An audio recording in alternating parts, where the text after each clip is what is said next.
هذه الشلالات كحلا، عصر يوم الخميس. اللهم صيب النافع. رجالكم متابعينك اخوك ابو عمر الصحيح. هذه كحلا، اللهم صيب النافع، عصر يوم الخميس. توفقنا في الحال هذه. تبارك الله. ذلك ابو رام انتم متابعينك. امطار مركز كحلا. السلام عليكم، اسعد الله جميع اوقاتكم بكل خير. محدثكم ميد القحطاني من مركز كحلا الحدودي. ما شاء الله تبارك الله، امطار غزيرة مصحوبة بزخات من البرد.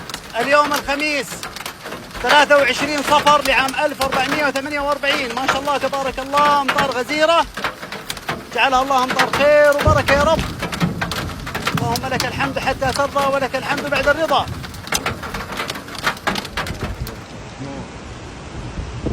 هذه الشلالات كحلا، شلال صراحة